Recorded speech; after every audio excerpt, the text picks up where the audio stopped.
Ladies and gentlemen, welcome to Stellar Shows at Jack's. This presentation of eclectic American roots is a showcase for the music and lifestyle that celebrates the origins and legacy of authentic American music. Please give generously early and often as we present this new series. The proceeds go to connecting you with the eclectic American roots musicians that you love and encourages them with support through these challenging and uncertain times. I've been privileged for many years to be able to present the best in live roots music through Stellar Shows. Throughout the weeks to come, Stellar Shows remains committed to curating live talent, even with our clubs and venues shutting down, and all our performers being trapped in their homes. Roots music is all about taking entertainment back to a time when the words and the songs were much more meaningful compared to the overproduced music of today. And thanks to Jack's Entertainment, Stellar Shows at Jack's presents Eclectic American Roots.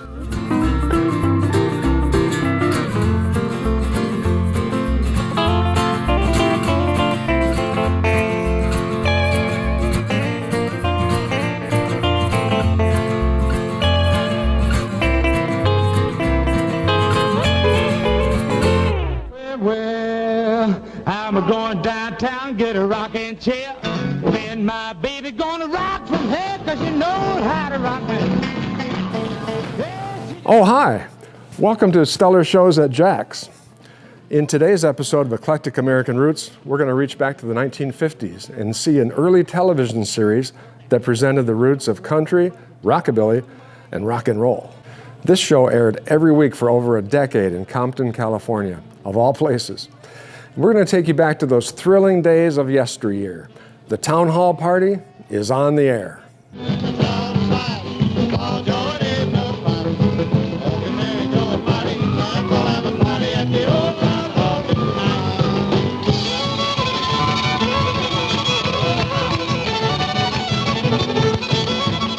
Yeah, party time at the old Town Hall, and boy, we got the wall stretchers out tonight, Joe. We've got a great show planned for you for the big Town Hall. We're all out here, and I mean all of us are here at 400 South Long Beach Boulevard. That's in Compton, California, at Western Music's Hall of Fame. Town Hall Party.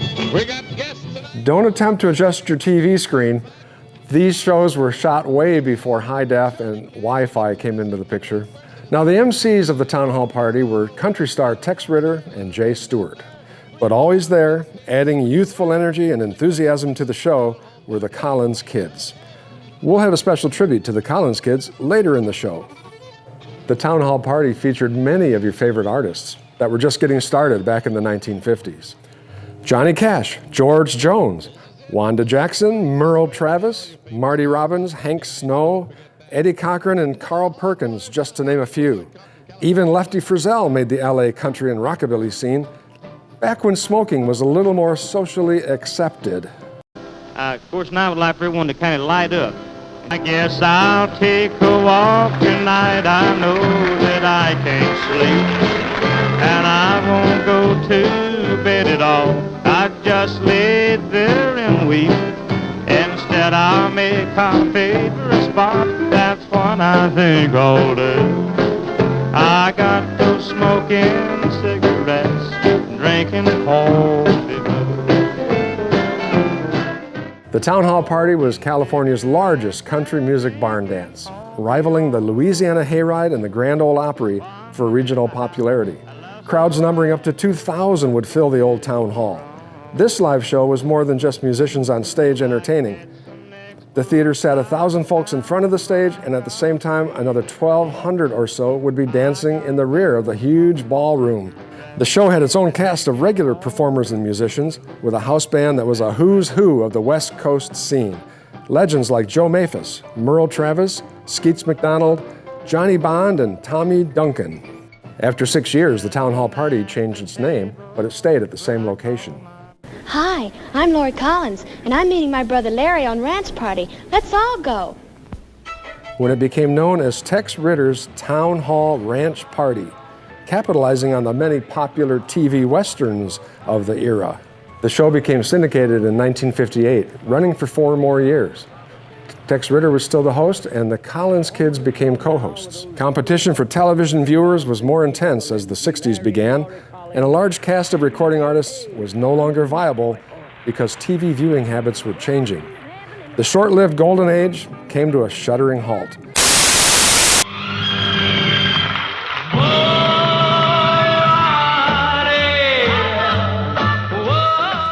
Following this superb period, Tin Pan Alley dished up non-entities like Bobby Redell and Fabian, and a host of copycats. Today, we have more authentic, retro-style recording artists on the scene than ever before. And we're about to meet some of them as Eclectic American Roots continues.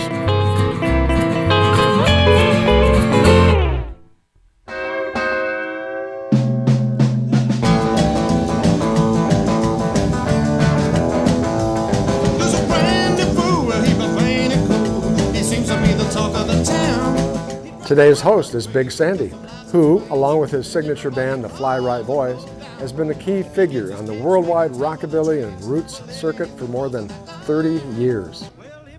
With multiple appearances on the Grand Ole Opry and several national television appearances under their belt, these two-time Ameripolitan Award winners continue to set the pace on the ever-growing Americana scene. Big Sandy, born Robert Williams, grew up in Southern California, listening affectionately to his father's country, rockabilly, and western swing record collection. At the same time, inheriting a love and passion for R&B, doo-wop, and blues from his mother. Since 1984, Big Sandy has performed over 4,000 shows, playing a wide variety of rockin' roots music. It's not easy to pigeonhole Big Sandy's music. It's essential roots rock, including traditional rockabilly, western swing, honky-tonk, retro swing, blues, country boogie, and even Latin dance music. The Fly Right Boys, with influences like Carl Perkins, Eddie Cochran, and Buddy Holly, draw from the best of classic American roots music and inject it with a new passion. So it's with great affection that Big Sandy hosts this edition of Eclectic American Roots, delving back into the seminal 1950s when the Town Hall Party was on the air. We'll be having a great 90 minutes of conversation, a lot of music, and a good time. So put up your feet and grab a drink with us here. Before we go any further, though, I'd like to say that this show is put together by a lot of great musicians who would normally be out touring, doing shows, maybe playing in your town. But the work isn't there. I know that's the case for all of us. But today we're here to support the musicians who make the music. And you can help out in a giant way by going to stellarjacks.com. And there's a virtual tip jar. And we'll make sure that all gets divvied up with all of those who participated in the show. It'll help us more than I can tell you, friends. So let's just kick back and let's get things started, actually, get in the mood by watching Merle Travis, the great Merle Travis with Too Much Sugar for a Dime.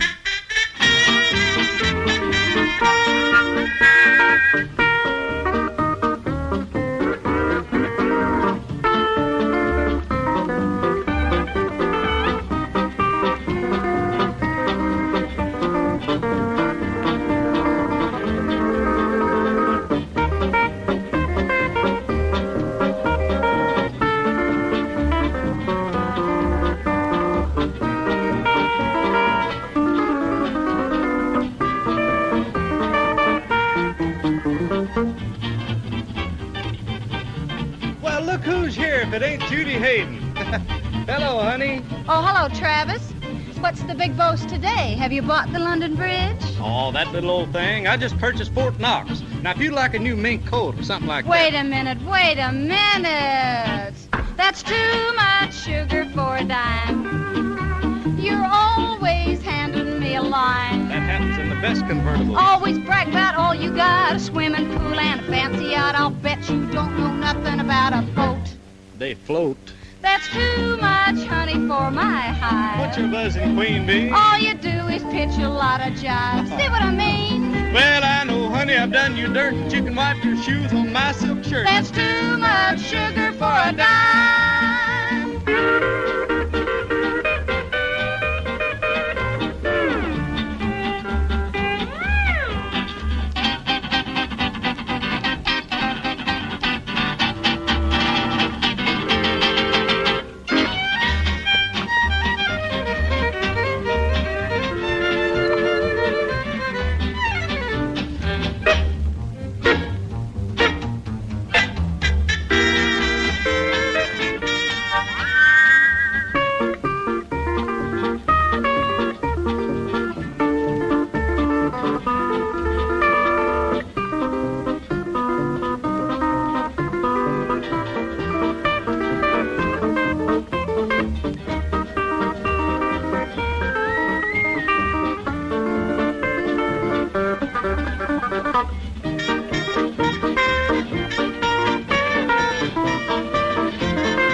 back along Travis, that's me. Now if you could sing like Gordon McRae, King Cole, and Mel Torme, then maybe I would come down off the shelf. I'm a Tex Ritter man myself. That's too much candy for the cost. I wouldn't say that. So, do me a favor. What's that? Get lost. Well, I guess I'll give the devil his due. No, Trillo might refuse. That's too much sugar for a dime. Hey, this old dime ain't no good no way. Well, what's the matter with It it? got a picture of Dave Barber on it. Well, turn it over. There's a picture of Peggy Lee on the other side.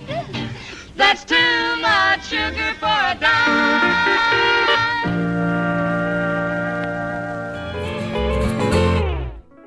All right, and that was Merle Travis there with Too Much Sugar for a Dime. Which brings us to our next guest, a fantastic performer, a singer, a songwriter, an author, a historian. Ladies and gentlemen, please welcome Mr. Deke Dickerson. Hey there, Deke. Mr. Big Sandy. It's good to see you. Long time no see. It's really nice to see you, even this way, my friend. Yeah. Before we dig any further into this interview, watching that clip there, I wonder if you can give us a little background. That's not from a movie there. What is the story on that? Well, that is from a thing that they did in the early 1950s called the Snader Telescriptions. And they sort of shot basically early music videos, little 3-minute music movies that then they would license out and put on TV or show on video jukeboxes. It was kind of a neat thing. It never really took off, but the films still exist and they're neat to see. So Merle Travis is in that video, and he was a big part of the town hall party, Pier and Ranch party, and the hometown jamboree. He was just such a huge figure in the scene. But you have a strong connection with Merle and this whole story. As a matter of fact, you've been working on a book about it. Can you tell us a little bit about the Merle Travis connection for you? As I've been doing a lot of writing and, as you said, music history type stuff, I realized it's really weird that Merle Travis doesn't have a biography or an autobiography. Like, that should have been done 25, 30 years ago.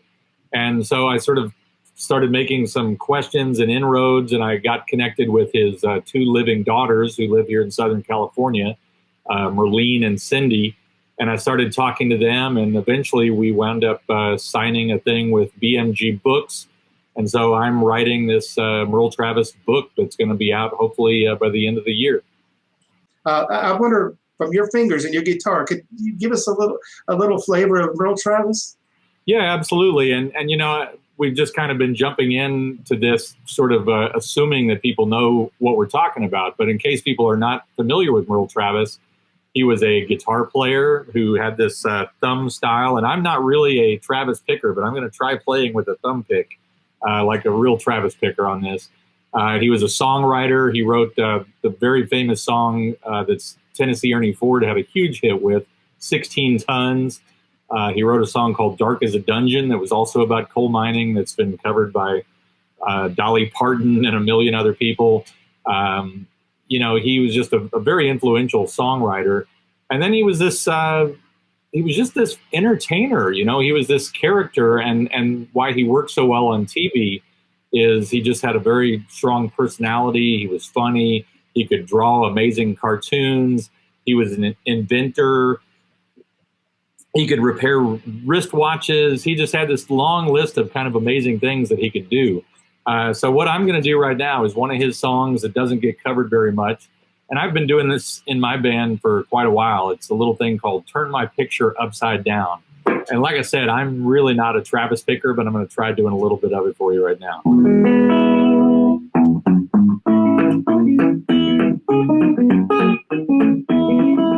Turn my picture upside down, face it towards the wall. Good gal, I just found out you don't love me at all. And all the vows you made were false, for then you thought I'd fall.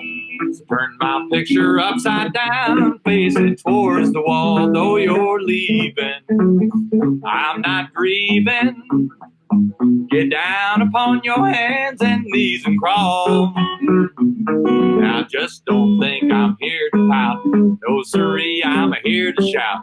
Turn my picture upside down, face it towards the wall. I'm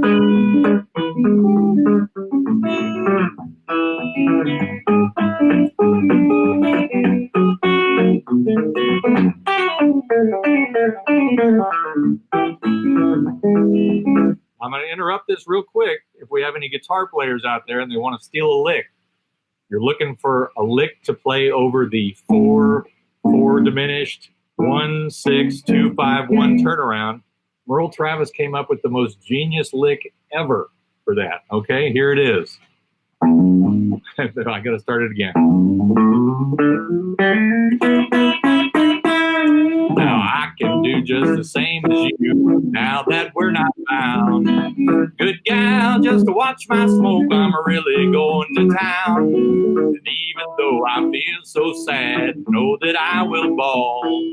Think of my poor picture, facing towards the wall. No more sorrow on the morrow. What's good for you is good for one and all. So before you break another heart, do one thing before you start. Turn my picture upside down, face it towards the wall.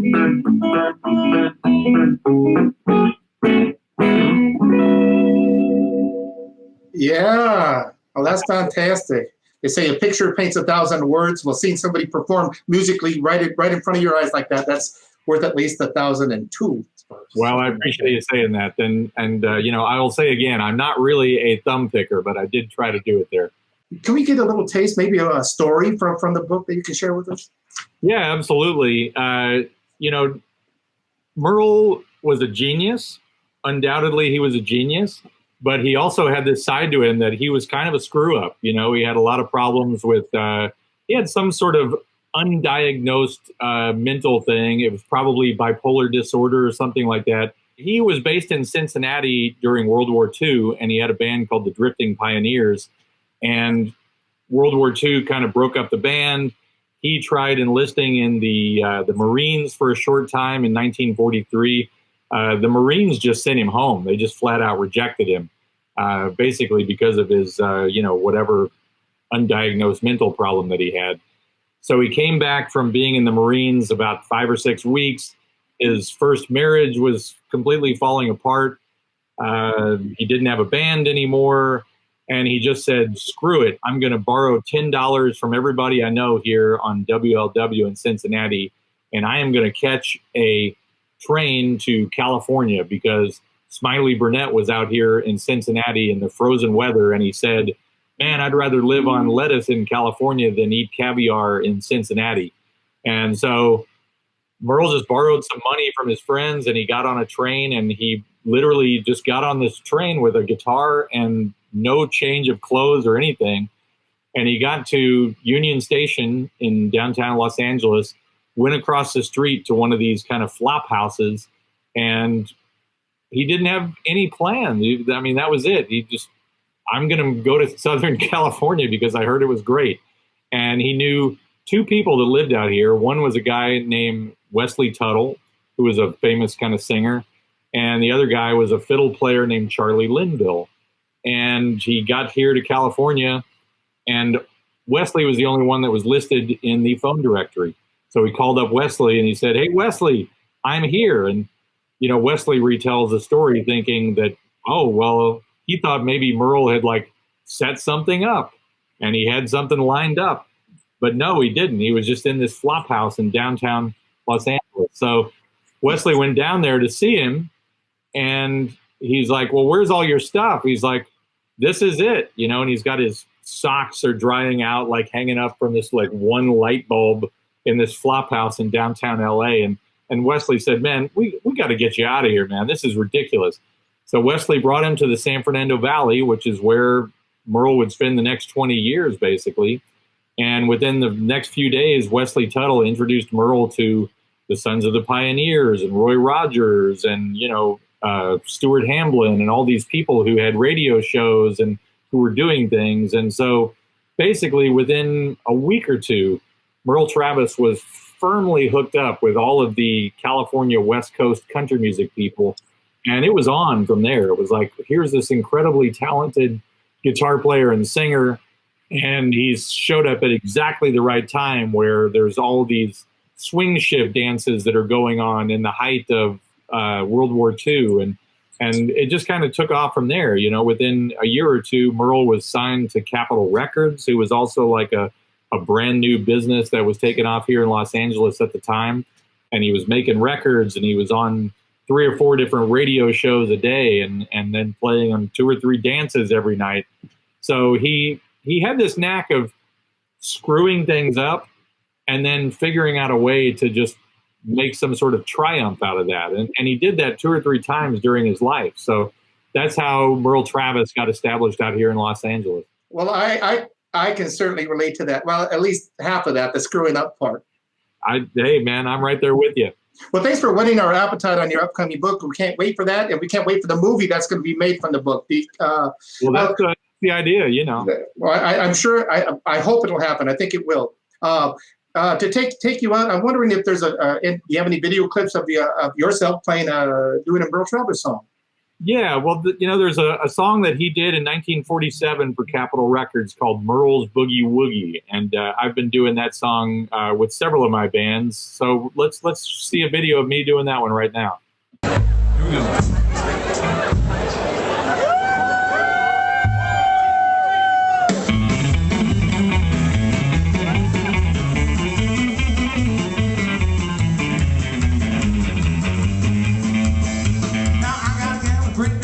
Walking on some boat, she got a boogie woogie, hanging on that long.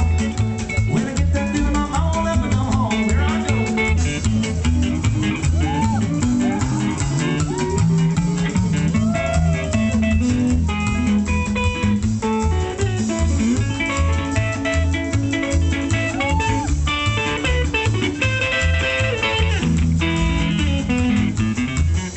Now look to the reps and to the maps. I want to see you down at my house. I got a boogie woogie feeling, hanging on that long.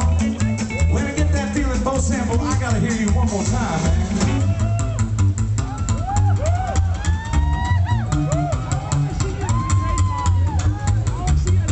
No, it's gotta be one more. It's gotta be one more. It's so good, and you look so good, just standing there, motionless. Pass it back to Alex Hall.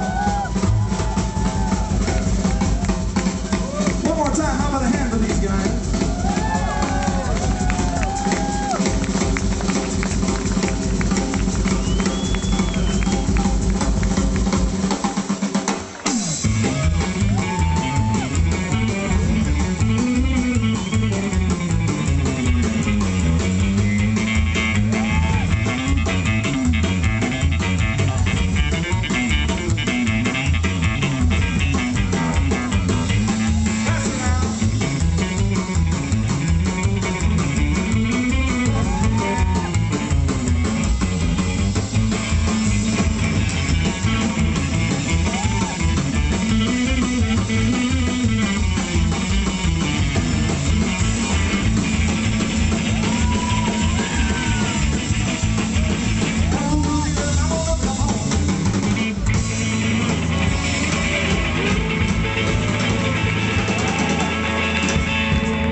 Oh, it's always good to catch up with our old pal, Deke Dickerson.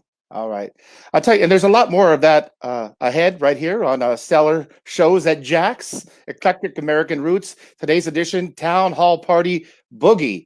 And I tell you, before we move along here, I just have to say something. We're already getting some really nice donations in. I wish we could cut to Ed McMahon with a tote board to see what the running total is right here, right now at the telethon here. But thanks for doing that. You can, at any time during the show or afterwards, stellarjacks.com. There's a virtual tip jar set up, and that will help some of these great musicians that we have here on the show, and enable us to keep doing these productions here. We thank you so much. So let's get back to the music with the great George Jones on our Town Hall Party. Introducing before, he's had records on top of the hit parade.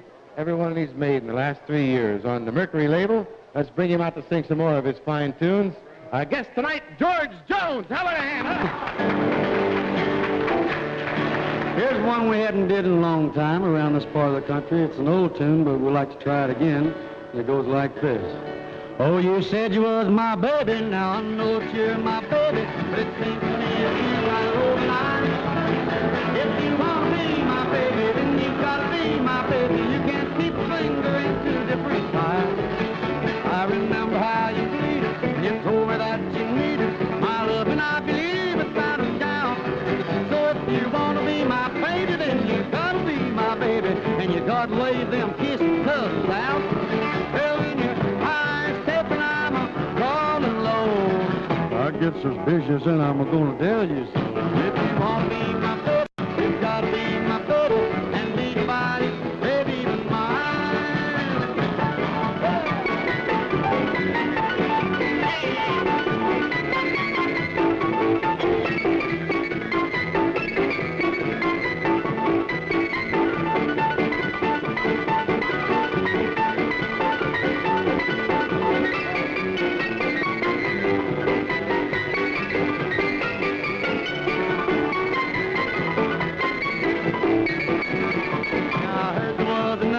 So I went and asked your mother if anybody hung around sides of me.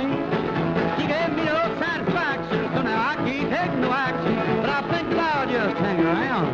So if you want to be my baby, you gotta be my baby, and you gotta come to me and tell me so. Yes, if you want to be my baby, then you gotta be my baby. Tired of waiting around, so let me know. Yes, when you're high stepping, I'm crawling low. I get suspicious, and I'm gonna tell you so. If you want to be my baby, you gotta be my baby. Nobody's baby but mine.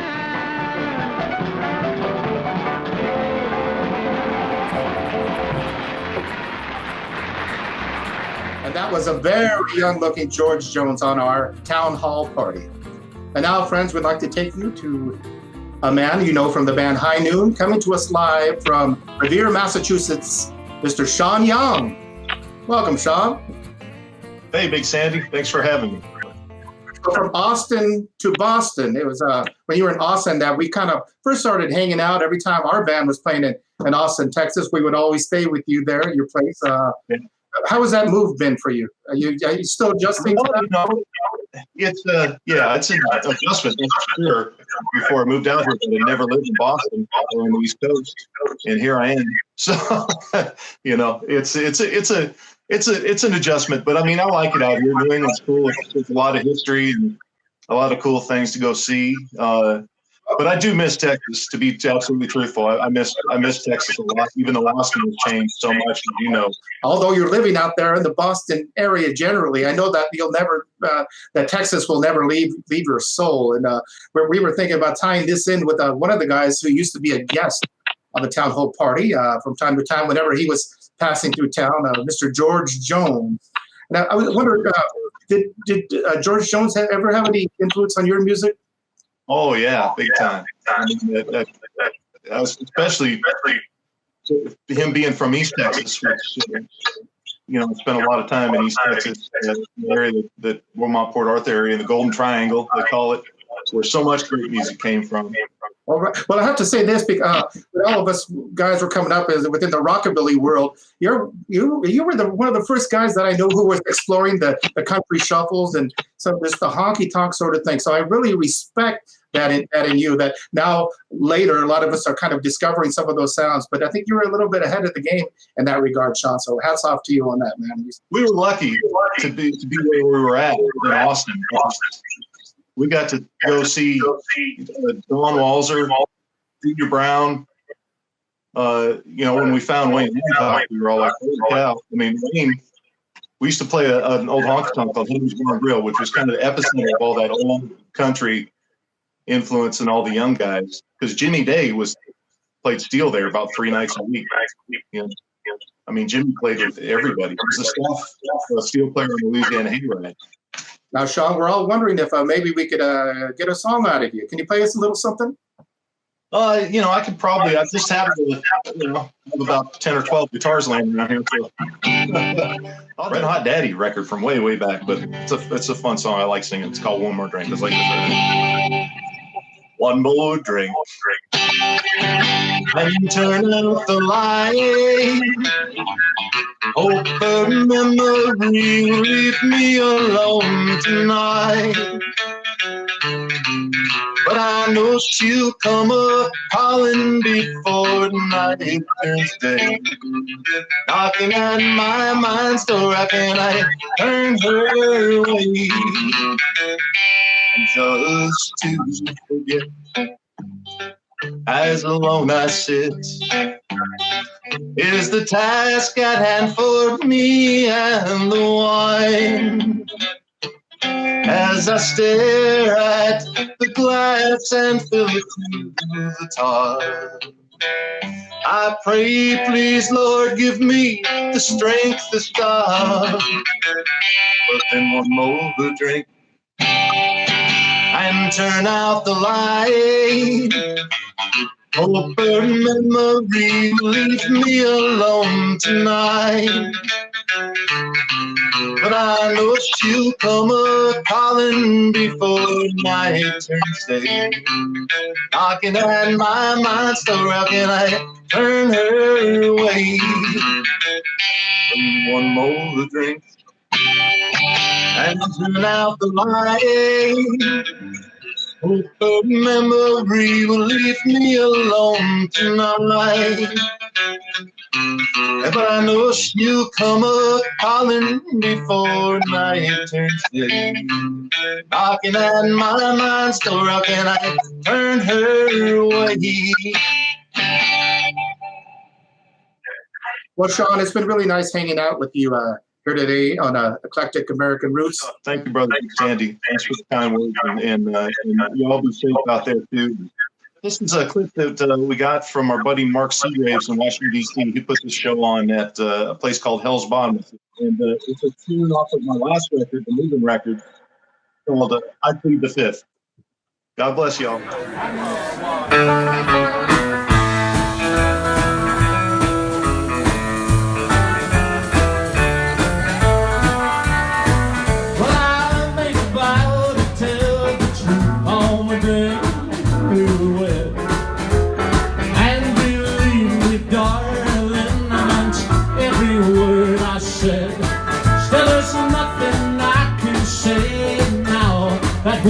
Just sound wrong. Coming home, smelling like smoke and beer after staying out all night long. So I beat this fifth of whiskey that I hold in my hand, and I hope that you'll forgive me and that you'll understand that it makes a man do things and he shouldn't, and if you demand an explanation, I will plead the fifth.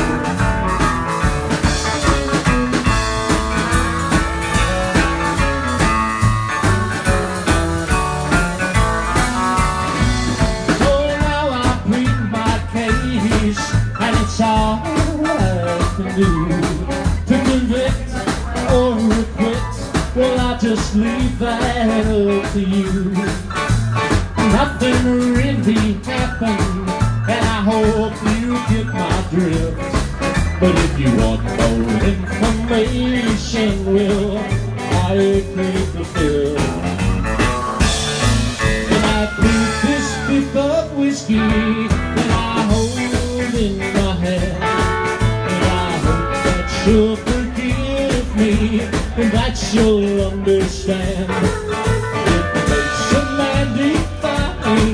And he shouldn't, and if you do demand an explanation, well, I plead the fifth.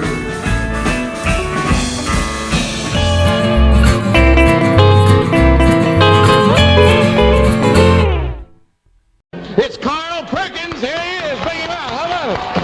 Oh, yeah. There you go.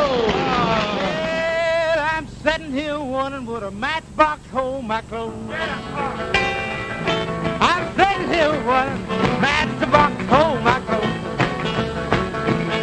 I ain't got no match, got a long way to go. Well, I'm an old poor boy, long way from home. Yeah, I'm an old poor boy, long way from home. If I'll never be happy, everything I do is wrong.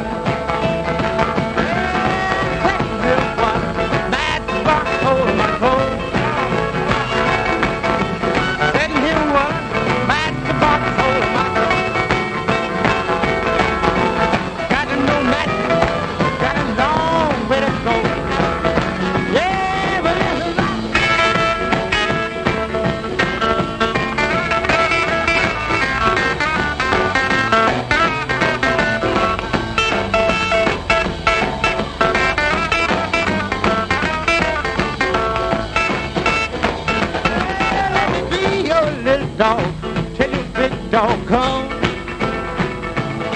Let me be your little dog. Tell your big dog come. When the big dog gets here, show him what this little puppy done. Well, there was matchbox holding my coat. I'm sitting here wondering, matchbox holding my coat. Yeah, I ain't got no match.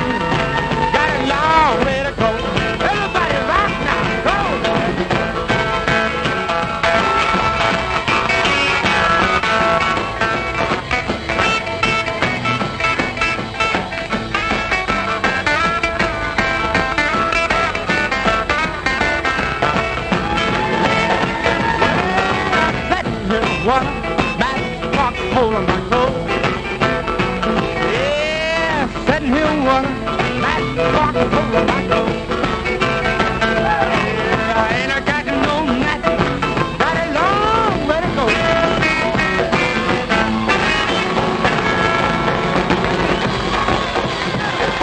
And that was the great Carl Perkins on Town Hall Party, wondering if a matchbox will hold his clothes.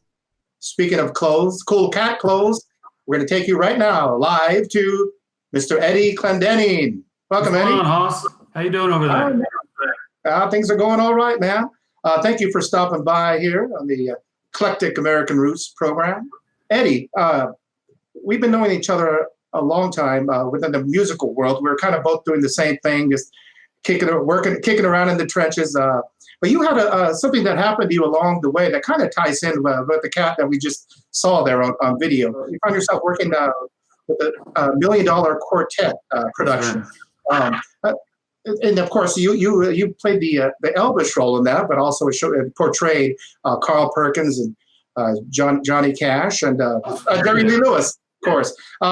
But I wonder, how did that come about? How did you just fall into that, or what did you did you try for that? Yeah. I mean, like you just you travel around playing gigs, and the right people see you at the right time. Someone thought I'd be good for the job and gave me a call, and next thing I know, I'm moving to Chicago to do a show, and then not long after that, it's getting picked up and taken to Broadway, and it was all just sort of one big accident, like a lot of my life. Yeah, some good, some bad, right? Yeah, exactly. But I was wondering if doing that show, did you get to meet any people who worked directly with some of those artists, like maybe who played with them or worked behind the scenes? Yeah, with we had those guys? we had Stan Perkins came and sat in. We used to have guys come and sit in quite a bit. Stan Perkins came. Jack Clement, Cowboy Jack Clement, came and hung out with us. We had W.S. Holland, the drummer, on all those Carl Perkins records. And then I got to hang out and play with the man himself, Jerry Lee Lewis, which was pretty wild, yeah. And could you get a sense of that sort of the production, the show sort of got their blessing, or did they kind of give you the thumbs up on the whole thing? Yeah, everybody was really, really into it. W.S. Holland, he ended up actually traveling around with the touring company and sitting in with them most nights, and he loved it. Jerry Lee Lewis a little harder to read, but I think he had a good time. Yeah, I laid some real nice hand rolled cigars on him, and we talked Andy Griffith and Bonanza, and he was happy. Well, from what I've read, that's the way to his heart. That's right. Okay, and I guess after that, you were working in a similar production. Yeah, you know, the theater world has really kind of had a big shift into music biopics. You know, they're kind of, everybody's getting one now. And there's a great Hank Williams show. There's some Johnny Cash shows. If there isn't, there ought to be a George Jones show at some point, you know. Loretta Lynn's got a show. So there's a lot of work available to roots musicians like you and me that, you know, fit certain bills at certain times. So I'll definitely look to be back on the theater stage at some point. Okay, then looking forward down the line, eventually there's going to be an Eddie Clendening show, a big production. Who's going to play Eddie Clendening? Yeah, but that, you know, obviously the big money makers are the family shows, and I don't know that that'd be for an all ages audience. You know, that might be so that might be an adults only show. Yeah. Well, I see you brought your son along with you there, Eddie. Speaking of family, no, right. Tell us who you got there, man. That's my roommate, friend, and drummer, Mr. Cole Maxwell of the Maxwell, the Utah Maxwells. Some of you might remember. Yeah, great drummer, and he's gonna play a little skins and sing harmony on this song that we're gonna do for you guys. Maybe we could hear that right now. You want to hear it? Yeah, play us a little something, Eddie. Let's do it. What's the worst that could happen, huh? We put out a record not that long ago, and we're trying to think of something to do for you guys. We figured we'd do one off the record. So this one called "Tomorrow I'll Hang My Tears Out to Dry." What do I do? What do I do? What do I do?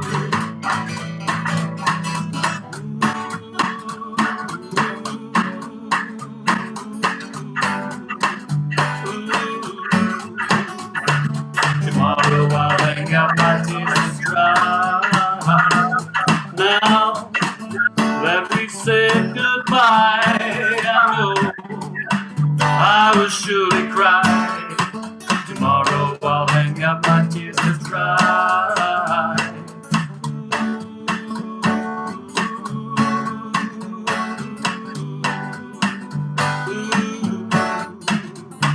Tomorrow I'll hang out my tears to dry. I thought the world of you, but now I must find someone new. Tomorrow I'll hang out my tears to dry.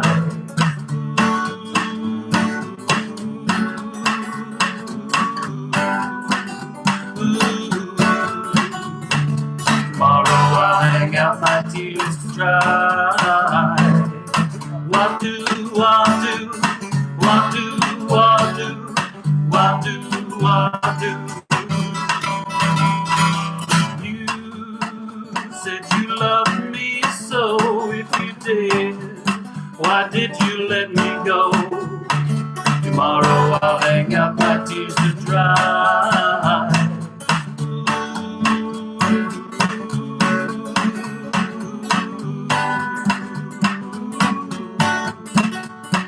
Tomorrow I'll hang out my tears to dry. Tomorrow I'll hang out my tears to dry. All right, yeah. Eddie Clendening and Cole Maxwell there. Thank you, guys. That sounded great there. Awesome. Thanks a lot for having us, man. Really appreciate it.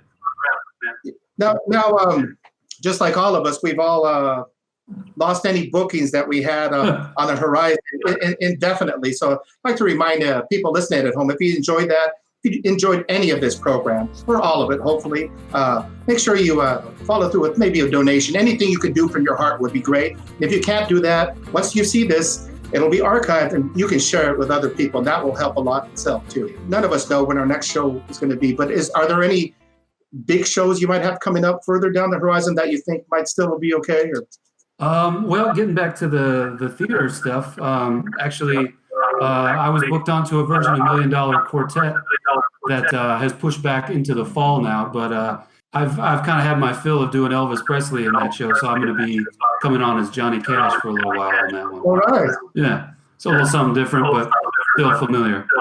But yeah, I mean, bookings are gone as far as we know, and who knows when they'll return.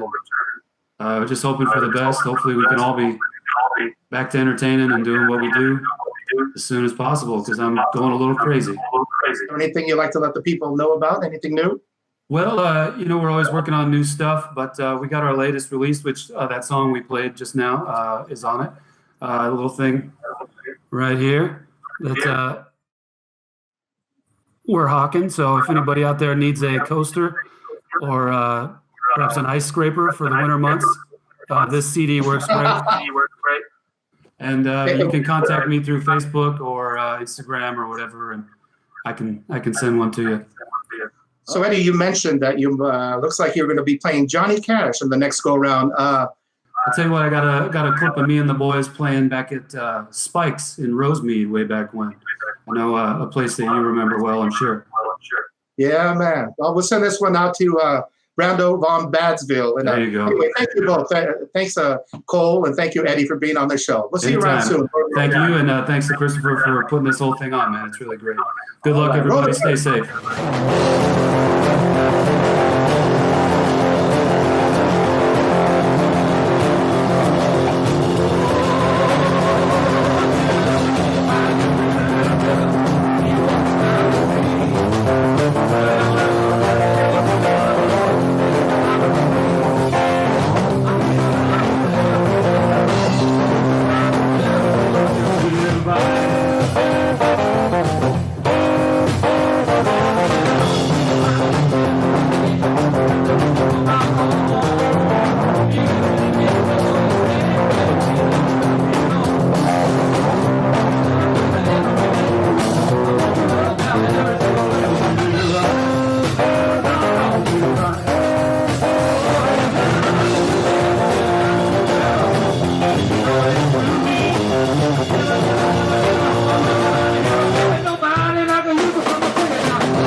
Maphis, king of the strings, the short Larry Collins, the crown prince, we'll call him the heir apparent.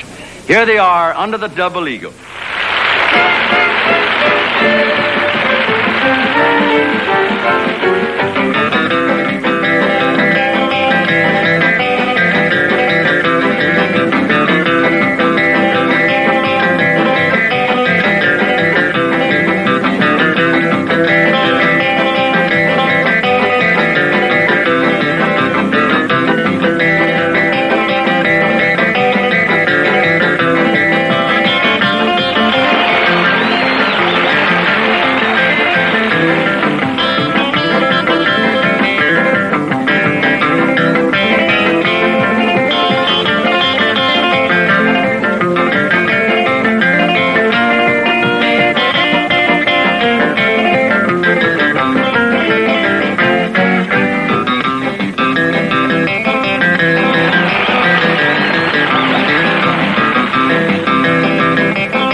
Under the Double Eagle by Larry Collins and Joe Maphis.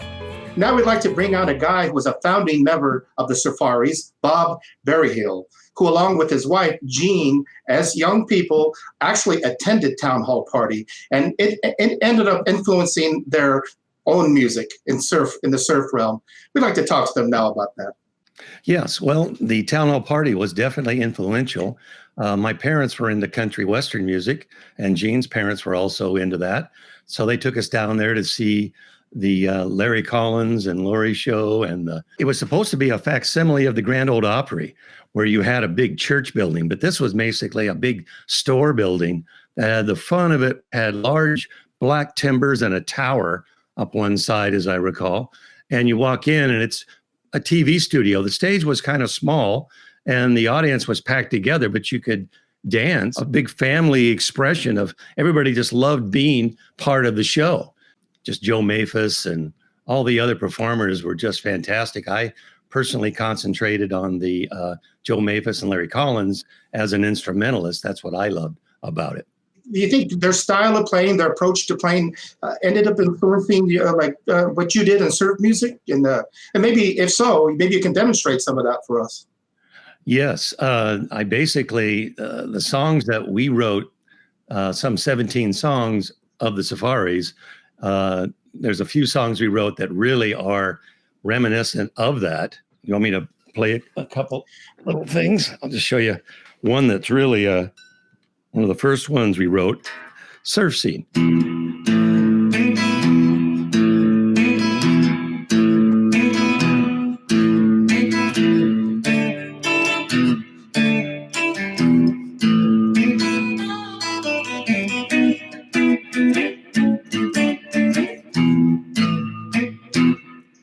You can hear Larry Collins and Joe Maphis all over that. Well, I think it's cool to hear it demonstrated because it really underlines the fact that how much the music on shows like Town Hall Party were influencing young musicians and young minds, not only here in Southern California, but across the country, because there was local barn dances all over the place. So it's cool to see that actually in front of our eyes and ears, to see how it affected things. Yes, it was one of those things where, you know, you're dealing with what comes out of your hands and your mind, of what you felt in your heart. And it was a great show that allowed you to really get emotional. You know, it was just a great performance to watch. And I just looked up at Larry and the guys and said to my dad, "Hey, Dad, I want to do that." That's really... My parents knew some of the players. They knew a couple of them. Their name was Woody and Lena. They were a guitar singing duo. I'm not sure if they played down there, and that may be one of the reasons we went, but they played the local places to play in around the Glendora area. Well, I think it's really cool to hear from somebody who was actually at the show. So it's not just old video clips that we watch. You bring it to life, and we thank you for that. Now you said both of you, you and Jean were both at the shows, at some of the shows, but without knowing each other. Jean, what are some of your memories of that experience? Well, actually, I did approach the stage and met Larry and Laura Collins. I went up and shook their hands, and I don't know, I was just more forward and maybe less in awe. Bob was, I think, starstruck. So it was really fun because they seemed to appreciate it, all of the players, if you'd walk up and shake their hand and say hi. It must be really cool to have a shared experience like that between you two. You seem to have a great dynamic, but that's one more thing that you can sit and reminisce about. Just with you being like a co-founder of the Surfaris and being one of the writers for Wipeout, that alone is you could rest on your laurels there. But you continued on later, Bob Berryhill's Surfaris, and then you ended up playing with your wife. Can you tell us a little bit about that, working together? Yes, it was one of those cases where I always wanted my family around me. That's how we started. But when I was a child, my older sister played steel guitar and I played guitar, and we had lots of friends that played instruments. They would come over to our house, and it was like one big family.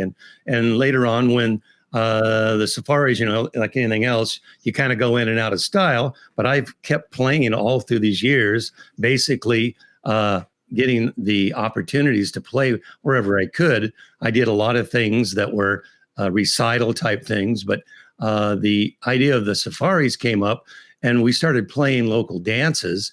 And after, 3 or 4 years of playing together, things kind of changed. And then later on in about 1980, we tried a few reunions. And then in the 90s, I put together my own band where Gene became my bass player at that point.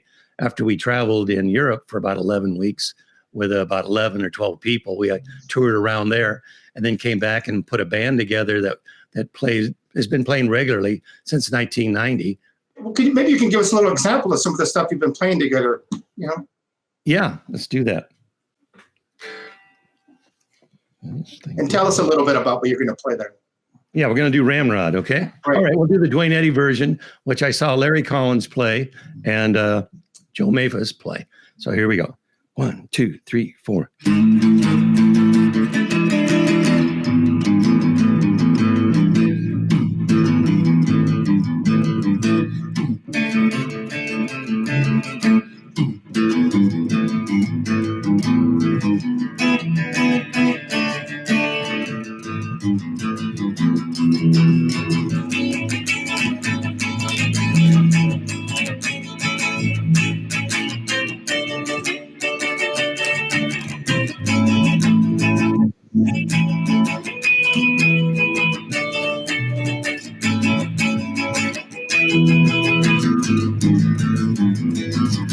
Hey. Hey. Hey.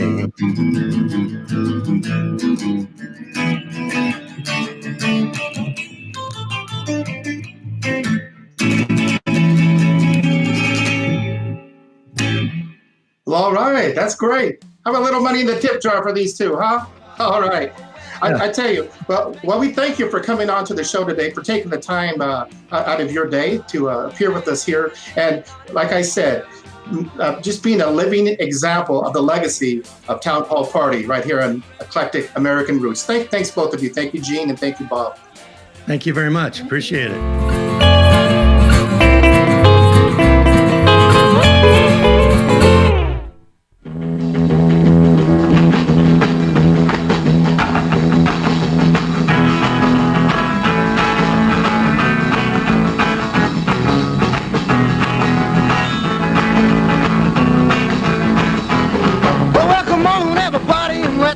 Together tonight. I got some money in my jeans and I'm really gonna spend it right. Well, I've been doing my homework all the week long. Now the house is empty and the folks are gone. Woo, come on, everybody.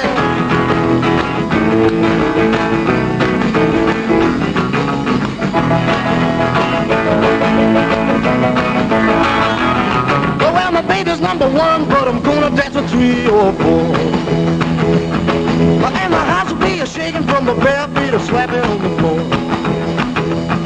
Well, when you hear the music, you just can't sit still. If your brother wants to rock, your sister will. Ooh, come on, everybody.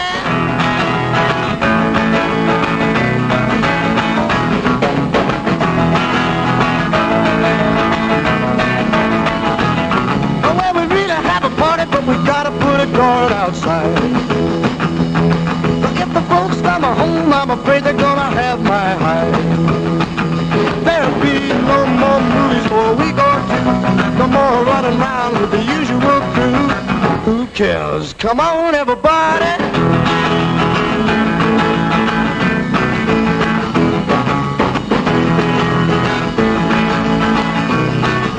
Come on, everybody.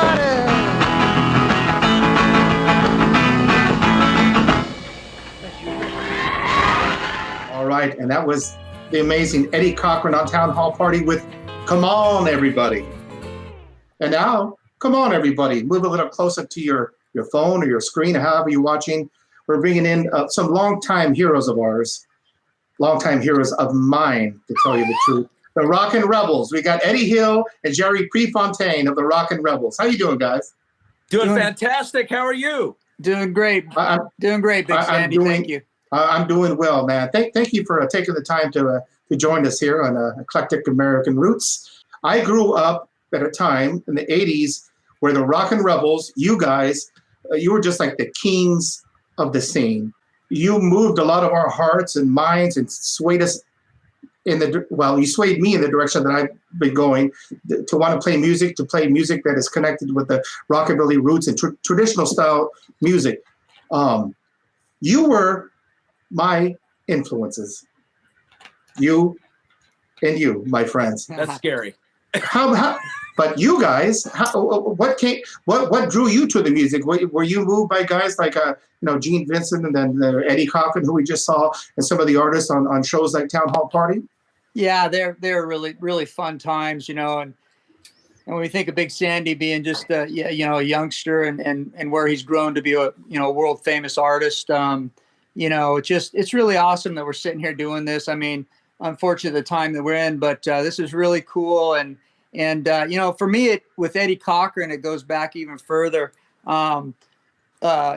Gene Vincent was the second album I bought with my own money, but it just happened. Wow. I just happened to have my first album that I ever bought with my own money, which was the 1971 United Artists release of all the Eddie Cochran greatest hits. I don't know if you can see that there, guys. But anyway, 1971's got great liner notes and all kinds of trivia in here. One interesting thing is that Jerry and I have been playing since high school. So Jerry Prefontaine, Eddie Hill. When you read the liner notes, Eddie Cochran's musical partner, kind of musical producer, and the guy playing the boxes on some of the recordings was Jerry Capehart, right? So you got Eddie and Jerry on the show today. So, but a little bit of trivia. That's how far back this goes for me. Is my first album that I bought with my own money was Eddie Cochran, and really influenced me as a guitar player with his double stops. The way he plays his lead, the way he approached his music, and he just really captured the teen scene, I think, and kind of from a California perspective. If you listen to Come On Everybody, and Jerry can relate to this, we used to have a lot of crazy house parties when we were in high school, and you listen to, posting a guard outside the door because, they're having this house party. And I think Eddie Cochran just captured the essence of that. And then when you listen to the Town Hall Party stuff with when Guybo's playing bass and the Swingers, they play some early instrumental that's reminiscent of like Link Ray or the early California surf sound. So, and if you listen to the driving beat of the Rockin Rebels, which is all about Jerry Prefontaine, it's that papa papa papa. And if you listen to Come On Everybody, that's kind of that early surf beat in there. So, Jerry and I come out of that surf music. Ramones meet Dick Dale meet Eddie Cochran, and that's that's kind of what we did and how we got influenced. That's my perspective. Jerry can add to that. What he's describing with that rhythm that you laid down, was that tied into that the way he's describing? Big Sandy, what's your take on it? That's exactly right. And we saw a movie together called Untamed Youth that Eddie Cochran was in with Mimi Van Doren. This was like mind-blowing for us because it was these rebel punk kids in the 50s, and we're in this punk movement in the 80s, and we could just totally mesh and relate. So Eddie wrote this song called Untamed Youth, and it's the title track to the Eddie Cochran movie with Mimi Van Doren. I mean, come on, how does that work? But I don't know if you remember that song, Big Sandy, but that song, Untamed, it's that check it. It's that whole train beat that just drives, and that's what you're talking about. That's exactly what it is. And the Rockin Rebels. Well, to me, but it's kind of funny you mentioned that song, Untamed Youth, which, from that movie, I always assume you got the song title from that. But it did have that punk energy. And as a matter of fact, in LA, where there was that crossover in the punk scene going into the rockabilly thing, that was the first time I was at a rockabilly show. You guys would cut into Untamed Youth, and some of the kids would start doing whatever, kind of a slam dancing sort of thing. They call it moshing later, but kids just went nuts. But I don't think they had heard punk rock, but they hadn't heard this direct drive of real rock and roll like that before. Right. It was something else to witness. True. That's true. And that derivative came from the punk movement. It came from Eddie Cochran. It came from that whole youthful just energy. And I don't know how you describe it, but it was there. And you felt it, and you were right in the midst of it. I look off the stage, and you'd be standing there, big, wide-eyed. There he is. There's Big Sandy, just like looking at us, like, what is going on? When we played the Troubadour, and it was kind of a hard audience that went over in the early 80s, like 81 or something, and you know, we were doing our thing, and then we launched into Untamed Youth, and the roof blew off. Man, people were like stage diving, but still, you know, it was that kind of crossover where, you know, Decline of the Western Civilization, Penelope Spheres movie had come out. We were doing our thing. We were kind of combining, and it was weird how things turned. There was like a punk rock whole group of people, and then the next week, they would change, and they'd be at our shows, and they'd kind of be digging the roots music and kind of getting deeper into it. And then folks like yourself took it far earlier and deeper than we did it. We were just doing what we felt at the time, which, you know, I truly believe that rockabilly was kind of the punk rock of the 50s, if you will. You look at guys. Absolutely. When you look at guys like Ray Harris from Sun Records, you know, Come On Little Mama, we covered that song a while back, and it was just raw energy. Eddie Cochran's a little bit more produced, not maybe as much as Gene Vincent, but then you got Gene Vincent, you got the Johnny Burnett Trio. Just that Johnny Burnett Trio, oh my gosh, that animalistic howl that Johnny Burnett would just let loose with a scream. And sometimes when I'm playing with Jerry, and you know, we'll rock whether it's 5 people in the house or 500 people in the house, and I'll just let loose with a scream, because it's like inside me, it's just like, oh my gosh, this is rockabilly. It's just nuts, and you just got to let it explode. It's just the coolest thing in the world. Looking forward to what might be down the line. You think you'll continue with that sort of sound, or have you been working on any new recordings or anything? Well, we have an instrumental recording that we want to do called Rockin Rebel that came out. So I would really like to put that down. And then Eddie's got a couple other tunes that he's written that we're ready to go in and record, whether it's going to be Deke or Link, Ray, or Rayford brother, or somebody like that would produce it. We're just looking forward to doing that really soon. Yeah, so Jerry's talking about a song from his band out of San Diego, late 50s. I think it's the Strangers, and they did a song called Rockin Rebel, which is really, if you watch that clip on Town Hall Party from February 7th, 1959, Dick Augustine's band, the Swingers, they did kind of that guitar with the sax, early surf kind of stuff. So like Jerry and I are kind of kicking around as maybe doing a repress of the Let's Bop original cover, Rock and Roll Saturday Night, and then have a couple of new recordings in there as well, and issue it as a 45, because we really like vinyl, and really like what you did with your recent vinyl too, Big Sandy. That's good stuff. Well, thank you. I know and love your music, as a lot of us do, but maybe there's a clip that we can show that kind of demonstrates what you guys are sounding like these days. You have something we might want to show? Live at Original Mike's with the saxophone and Jerry going crazy on the drums, and yeah, so we'd love to share one of those clips with you. Well, once again, before we wrap it all up, guys, thank you so much for being here, a part of this. I've always looked up to you guys. You've inspired me so much. And both of you guys, Jerry and Eddie, from the bottom of my heart, I thank you so much.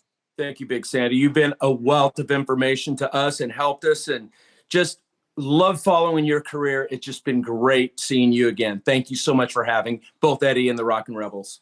Thank you, Big Sandy. It's been a pleasure, and it's always, you're a fine gentleman, and I just love to see where you've gone in your life. Good stuff. Oh, thanks so much. Anyway, let's just all kick back and watch that video we've been talking about and sign off. Thank you so much, guys. Thank you all. We'll see you down the line. Bye-bye.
Rockin Rebels. I tell you, I'm having a really great time hanging out with a lot of my musician friends and like them, some of my idols, longtime idols.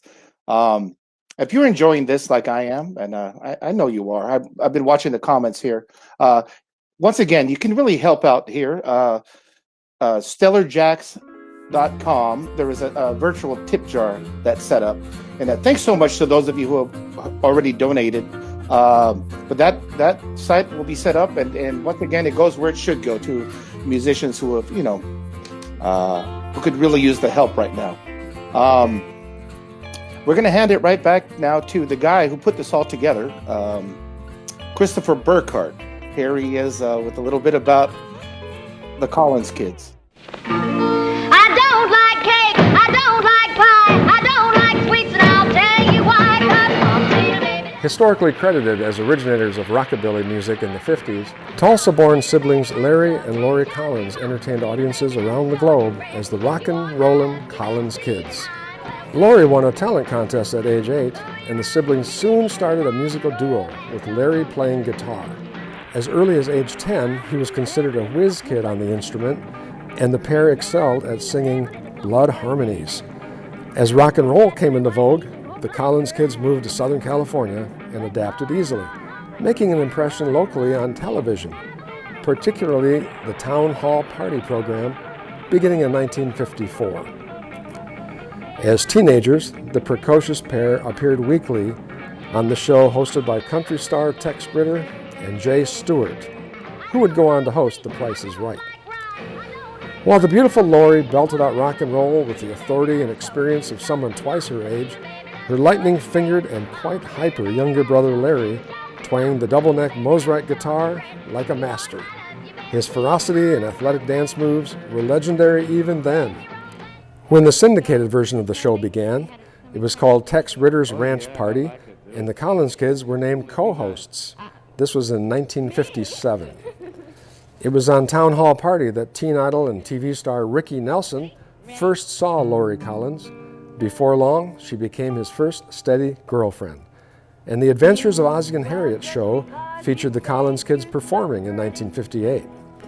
Lori played Ricky's girlfriend, plus her identical twin on the show. The Collins kids also performed a song on the program. They also appeared on Ed Sullivan and Steve Allen's TV programs, among others, and they also performed at the Grand Ole Opry. The Collins kids signed with Columbia Records and released such singles as Hop, Skip, and Jump, Beetle Bug Bop, and Hoy Hoy. The Collins kids toured with country music stars of the day, like Johnny Cash and Carl Perkins, until Lori's teenage marriage put a stop to that. In the early 1960s, the two went their separate ways professionally, with Larry having award-winning success as a country songwriter. He wrote Delta Dawn for Tanya Tucker, and You're the Reason God Made Oklahoma for David Frizzell and Shelley West. Their 50s recordings were reissued with a regularity, culminated by a 1991 Bear Family boxed set from Germany titled Hop, Skip, and Jump. Hallelujah, all the way. Here we go.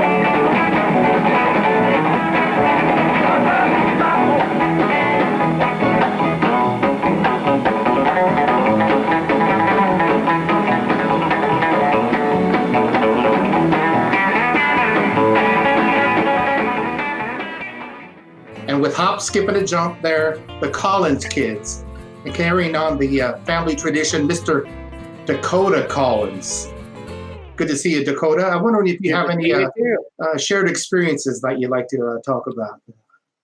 Yeah, I think, out of every show that we ever played together, from Washington to New Orleans to Manhattan, Los Angeles, down in Anaheim, actually, at Deke Dickerson's Guitar Geek Festival at Jolly Roger. That was the highlight of shows we've ever played. It was great because Rosie Maphis was there, and, she's like a grandmother to me, of course.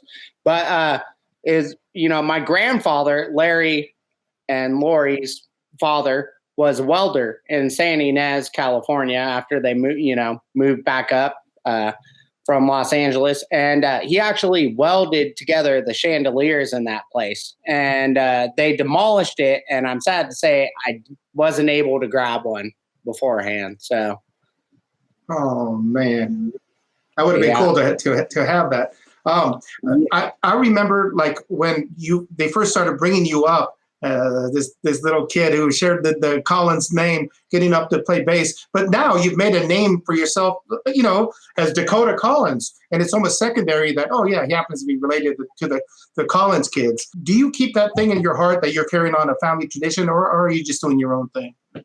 Always in the back of my head, it's always about being family oriented. You know, that's just the way that I was raised. You know, everybody from Lori to Christy to Larry to my mom Nikki, you know my whole entire family, Robert. And you know, of course, it's really important to me, but I also wanted to branch out on my own. You know, playing places and move into places like Austin, New Orleans, Nashville. You know, I played a lot of festival house bass player work and stuff like that. You know, so. Playing with a lot of Europeans coming over, you know, like Charlie Hightone, etc., stuff like that. You know, at the end of the day, man, it is family oriented, and I did get into it because of my family, and I'm always grateful for that, you know, but I continue to play music with as many artists as I possibly can because I really love the music and I believe in it, you know. That's just how I was raised, man. Well, I know that's how they felt about it, and you've done the Collins names proud, man. You really have. Yeah. That's fantastic. Thank you, man. Thank you. For me, I grew up watching the Town Hall Party clips. I had some friends who had actually some old films in their archives, some collectors. How aware were you of like Town Hall Party shows like that, and at what age did you start to discover that, and how did that influence your own playing? Oh, geez. Well, you know, Town Hall Party, man, I've known about it, and I have heard about it my whole dang life, you know. I mean, in fact, Larry and Lori brought out my mom on Town Hall Party. Wow. And when she was a baby, fresh out of the hospital. So, you know, for me, man, Town Hall Party has always held a special place in my heart, you know, whether it be Joe Maphis, you know, Merle Travis, Eddie Cochran, whatever you want to talk about, you know. I mean, I've loved it, and my whole entire life has been playing a lot of stuff that has been seen from that, you know. Fire on the Strings, the Rockin' Gypsy. Kyle and I, we recently just did Under the Double Eagle in Memphis at the Metropolitan Awards. And that was actually one of my grandfather's favorite songs. And my grandfather actually told Larry and Joe that they had to play that song on Town Hall Party because it was his favorite song. And so naturally they did. So Kyle and I try our best to copy it, you know, but we're not Joe Maphis or Larry Collins by any means, you know. We just try to do as much justice to it as we can. You're doing it for such great justice. It just, to see young people being inspired by that music is a wonderful thing to see.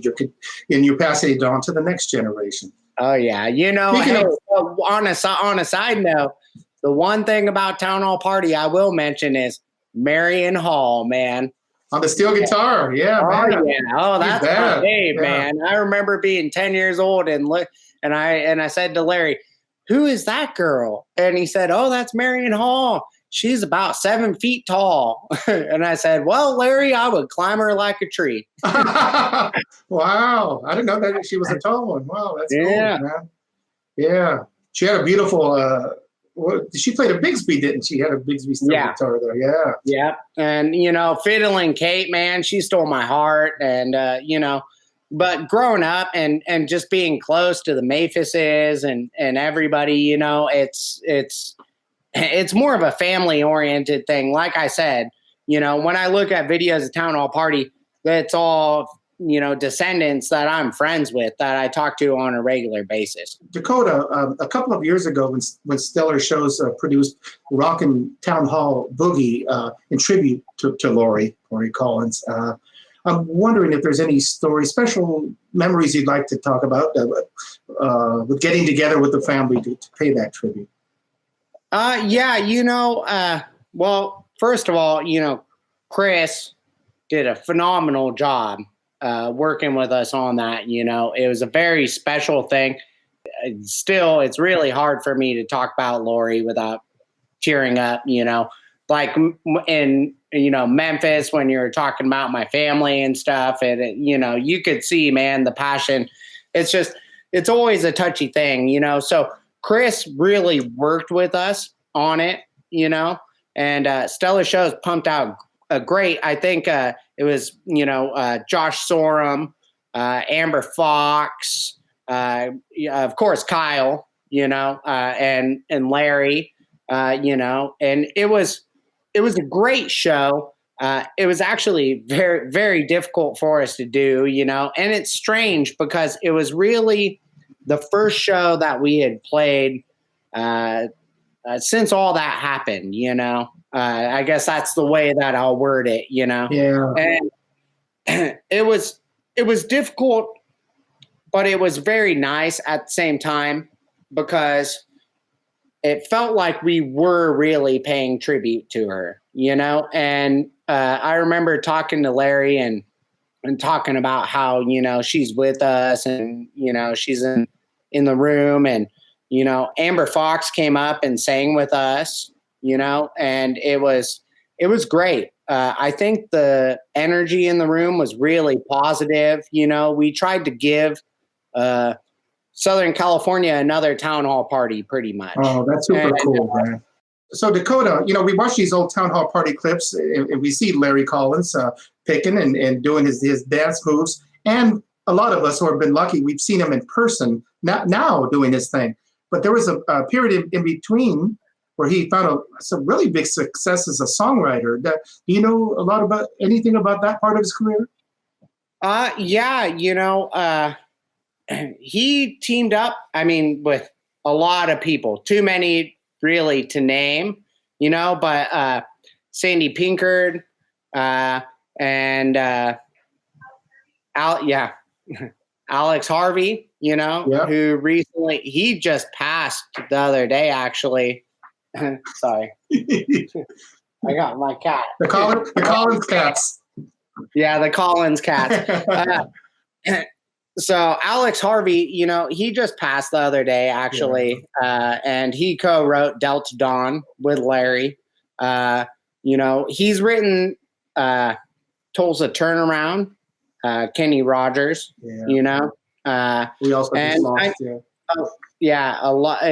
Exactly. We just lost him too. So, this whole thing's a tragedy.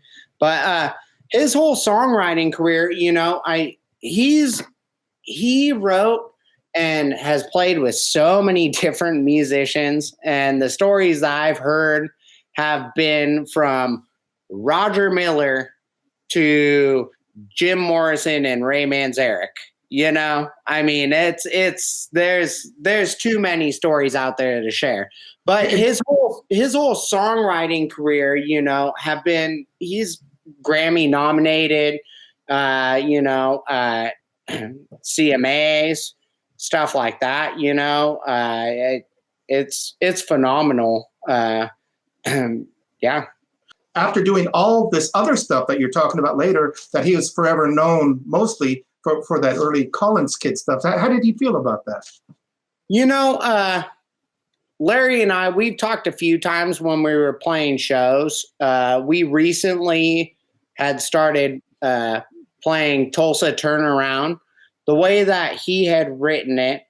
And Kenny Rogers put a bunch of, there's about 30 different horn sections on that, and so he played it, his rockabilly rendition of it, and we brought that back, and same with Delta Dawn, and I love Tanya Tucker, her all of her stuff is great. You know, I just saw She's her making a great comeback too, man. Yeah. Oh yeah, we just saw her at the Troubadour, man, and she had Shooter Jennings come up with her, and it was incredible.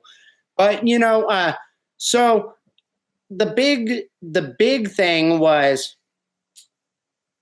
do people want to see him for his town hall party stuff, for the stuff that he did with Joe Maphis, or can he squeeze all of his songwriting stuff in there? And what I really have found and what I really talk to him about is, you know, if people love you for your guitar playing, they also love you for your songwriting. So we decided to put, you know, Delta Dawn, put, you know, Tulsa Turnaround, all that stuff in there. And I think it was a great. You came up with a good solution. Focus on the other stuff, the early stuff that people love, but throw in some of that, you know, the songs he wrote as well. I think that was a good way to approach it.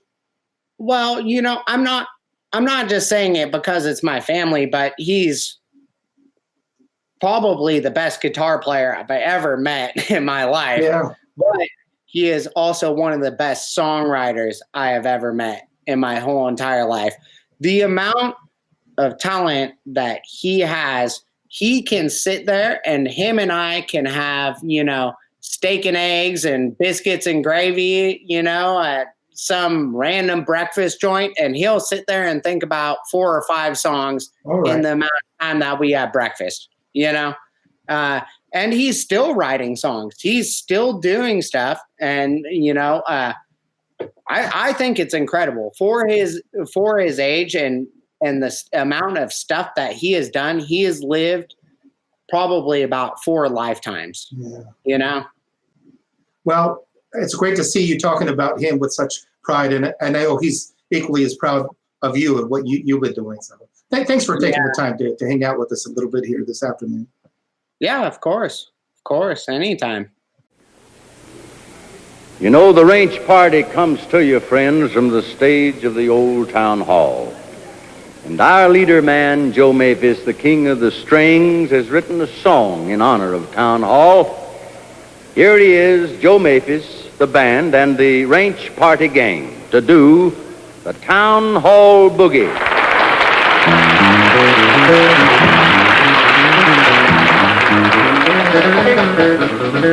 Down in Compton on Long Beach Street, we got a little tune with a boogie-woogie beat called the Town Hall Boogie.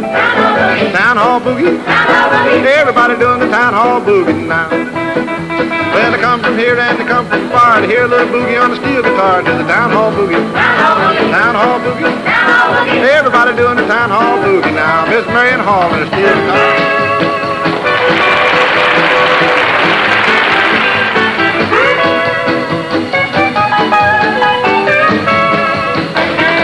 Up the fiddle and grease up the bow, swing your honey and don't be slow to the Town Hall Boogie. The Town Hall Boogie. Everybody doing the Town Hall Boogie now. Billy Hill and Fiddler Kate Mack.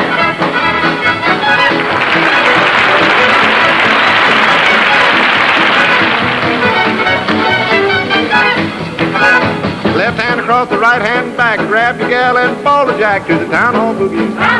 Town Hall Boogie. Everybody doing the Town Hall Boogie now. Jimmy putting his piano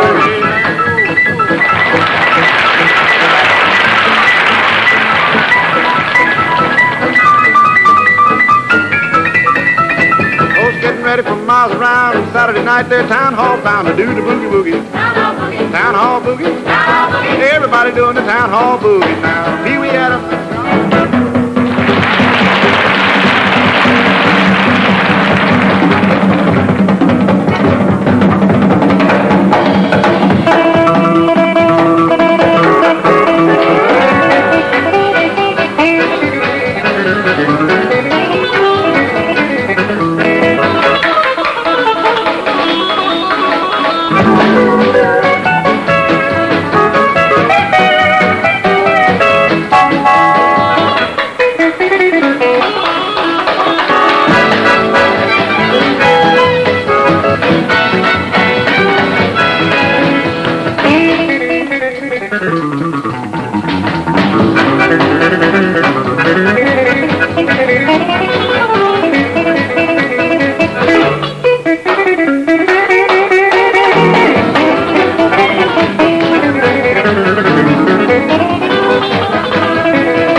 right, come to Town Hall next Saturday night and do the boogie woogie. Town Hall boogie. Hey, everybody doing the Town Hall boogie now.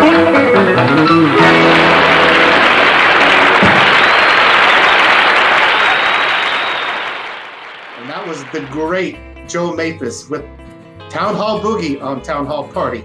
I'm wondering if we can get Dakota back up here real quick.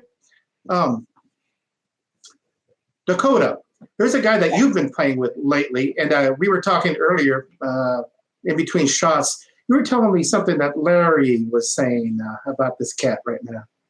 Yeah, you know, Larry was blown away with Kyle's guitar playing. And, you know, when I first started playing with him, I think it was at the Yost show that we did, the Rockin' Town Hall Boogie that Stellar Shows put on. And he turned to me and he said, Kyle is the heir apparent, meaning he was apparently the heir to the strings. And, you know, that was the first feeling that I ever had when I saw him in a really crappy bar. And well, I think that's about as good an intro as anybody's going to get. Ladies and gentlemen, we have this Kyle Eldridge.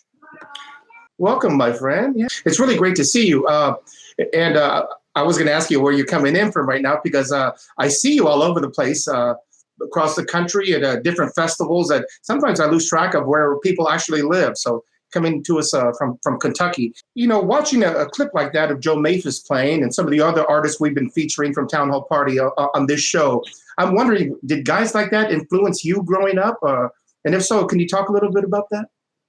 Oh, absolutely. Yeah. I mean, Merle Travis being from Kentucky, I'm from Ohio, and so many great players from this area. I mean, my whole region, you know, in Tennessee, Kentucky, Ohio, all of this area. But growing up, I mean, I listened to records my grandparents had, my parents had. I mean, from the time I was a little kid, I listened to kind of the best of rockabilly and country and Western records, Bob Wills, Elvis. I mean, I listened to it all and heard those sounds as a little kid. And that definitely influenced me along the way.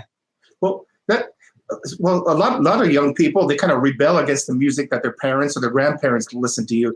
But did you just find something in that music that drew you in, or what's it? Because that's not the usual path that young people take. Right. Yeah. It definitely had, you know, some conflicts of interest growing up, you know, having my my country and Western and rockabilly records and blasting it in the car as a teenager. And, you know, my friends would get in, and then I'd hide my Speedy West record and, you know, put in, you know, whatever they wanted to listen to. But yeah, I mean, I would say, you know, just the sounds of the instruments, the guitar, and really the soul and the energy of those early rockabilly records and those early Western swing records, everyone sounded like they were having such a good time, you know, live on those records. And it's something that I guess, identify with. Well, Kyle, that's, I tell you what, I'm remembering, as you're talking, I'm remembering the first time I saw you play, and you really do capture the joy a lot of those older players had. But for those people who haven't had a chance to hear you like I have, is there any examples of your playing that we might be able to look at and watch? Oh, yeah, absolutely. We got a nice clip here from Memphis a few months ago at Maripolitan Weekend. It's a clip of us doing, it's me, Dave Stuckey, and Dakota Collins. We're doing Flying Fingers by Joe Maphis, and I think it captures some of that energy.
Well, hey, that was fantastic. That with Dave Stuckey there, who we had on last week's show. You're playing with Dakota Collins in that Dakota we just had on the show. I'm wondering how you're both young guys into this older music. How did you end up hooking up with Dakota? I know you have done other things with Dakota. Yeah, I mean, it's been years and years now, but in Columbus, Ohio, I was playing this little club called the Shrunken Head, and they had a few different kinds of music, kind of eclectic place. And I was opening for a band called Woody Pines, and at the time I didn't know Woody Pines or any of those guys, but I was playing my set, doing my thing, and I see this guy with a Stetson on over at the bar, kind of mean mugging me a little bit. And I was like, oh man, who's this guy? And we got done. I think I closed the set with Rockin' Gypsy, Larry's song. And so I see this guy come over from the bar and he says, hey man, you're playing my uncle's song. And I said, who's your uncle? And he said, Larry Collins of the Collins Kids. I'm Dakota. Nice to meet you. And I was like, oh my goodness. And he said, hey man, the Nashville Boogie Festival is happening in a couple of weeks. You ought to come down to Nashville and let's play it. And, people talk and say things. And so I said, yeah, okay, cool. And thought I'd never hear from him again. Well, 2 weeks passed by and he calls me and says, hey Kyle, where are you at? And I went, what do you mean? He said, the show's in 2 days. Get down here right now. So I hopped in the car and drove 7 hours down to Nashville from Ohio. And there's a clip I'll set up here of us playing the first, our first time at the Nashville Boogie. We're playing a Lefty Frizzell song. I think we opened with it. And this is the first time I'd ever played with Dakota. Oh, that's cool, man. I think it's a great story of how you met. I didn't know that, but it was after your appearance at the Nashville Boogie that I started hearing it started to echo through the scene. You got to see this guy. You got to see this guy. So let's see this guy right now. But before we do, man, thanks so much for being on the show. You stay well, stay healthy, and we can't wait till we're all together partying, playing music, and just digging the town hall party sort of sounds. All right. Thank you, Kyle. You're very welcome. You guys take care. Be safe. All right. Let's watch that video he was talking about.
If he brings you happiness, then I wish you all the best. It's your happiness that matters most of all. Wasted days and wasted nights that I have left for you behind. I can't remember when I didn't love you. There was a time I thought you felt the same.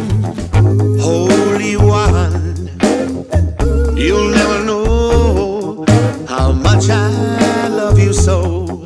And I'll be there before the next teardrop falls.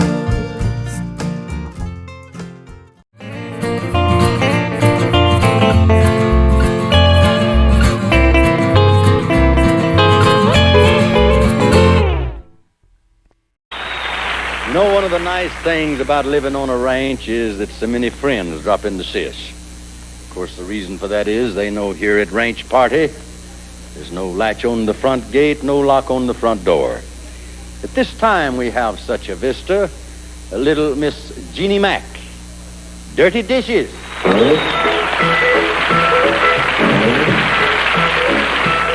I gotta do the dirty dishes, there's no doubt. But hey, hey, mama, I wanna go out.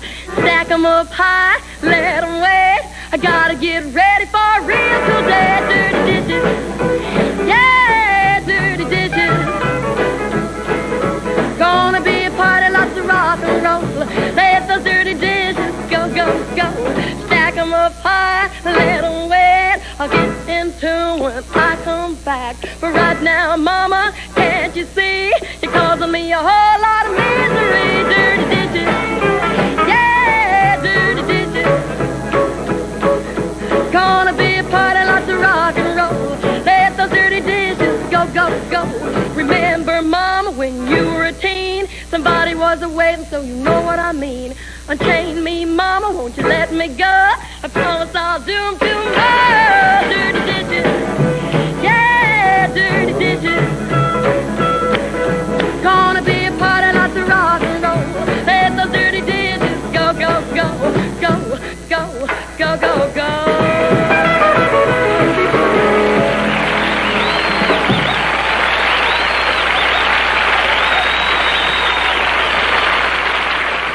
That was Jeannie Mack with Dirty Dishes. And she can do my dirty dishes anytime. Which brings me to the next guest, ladies and gentlemen. Let's bring on Miss Amber Foxx. Hi, Amber. Oh, it's nice to see your face. Well, Amber, as I was listening to Jeannie sing that song, it kind of reminded me, didn't you do a version of that song? You know, I did. A few years back, Mr. Buddy Doogie himself said, Amber, you have got to do that song. And this is probably about 12 years ago, 10 years ago, and I didn't know what song it was. And so I finally started doing it, and it's been a pretty big hit with Amber Foxx. So it's one of my favorites. Well, our crack research team is working as we speak, and they dug up a video of you doing that song. Let's roll the video right now. Oh, man. Okay.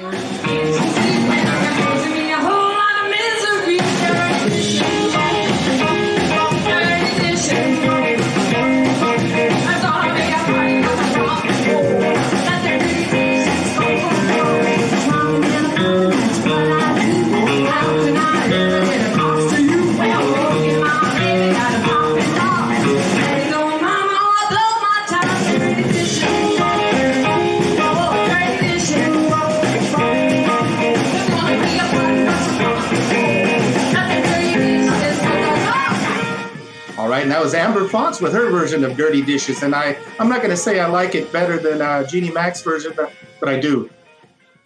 All right, that was great. You know, Amber, on town hall party, ranch parties, a lot of shows like that, women were featured very prominent in shows like that. Mm-hmm. Whenever Wanda Jackson was passing through town, she'd be on there. We had Rose Lee Maphis, and a lot of the great women of country music and rockabilly were on that. Were you influenced by any of that sort of music coming up? No, absolutely. Well, Growing up, for sure. I mean, I grew up with a lot of like bluegrass and 50s music from my grandpa from North Carolina to my dad here in California. But I was really influenced by my husband, Bobby Kavner, who actually introduced me to rockabilly. And I was doing a lot of early 1960s ska back in the day.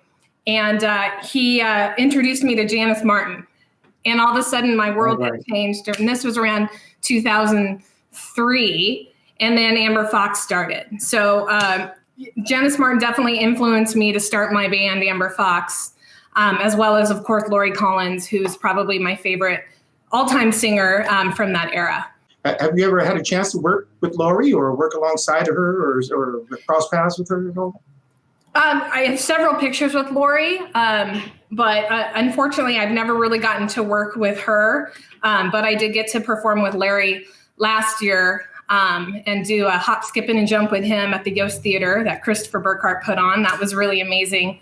That was actually a turning point to me in my personal music career. To be able to share the stage with Larry Collins was amazing, especially because my grandpa collected his records as well, and the Collins kids. So it's kind of a personal thing. But for me, Amber, whenever I watch these clips, but my eyes light up when I see some of the women that used to be part of these shows and brought so much of their personality to it and really were a big part of it. And I think there's echoes of that in today's scene. There's a lot of great women working around like yourselves. Well, like Marty Braun was one of my favorites, Anita, my favorite. And now we have somebody newer to the scene who I'm really excited about. Abbi Girl just kind of came into the scene, I would say a good 2 years ago, and she's really, really killing it out there. So I think without further ado, Abbi Girl, are you on there? Let's see if we can get Abbi Girl on the screen here. I'd love to see her beautiful face. Hey, everybody. Hey, friends. Hey, Abbi. It's so good to see y'all. Where are you out in the mountains or something? Yeah. Where are you at? Sitting on a rock. It sounds like a song title, but I'm up in the mountains of Idlewild, and this is sort of like where I grew up in East Tennessee, out in the woods, East Tennessee backwoods. Okay, Idlewild. Hey, isn't there a Dolly Parton connection out that area or something? Actually, she owns the house 2 doors down. I promise you, I'm not trying to make a pun here. Wait, how many doors down? Two doors down. Anyway, it was for her mom, but nobody's living there right now. I walked the dog past there, and I keep hoping to run into Dolly.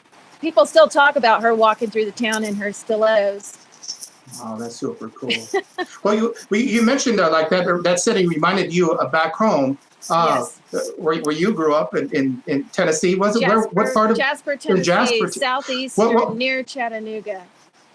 Well, a part of the reason that we had a vibrant music scene in the 50s here, with shows like Town Hall Party and a Ranch Party, is a lot of people migrated out west, a lot of them working for work, seeking just like a better life, a better future.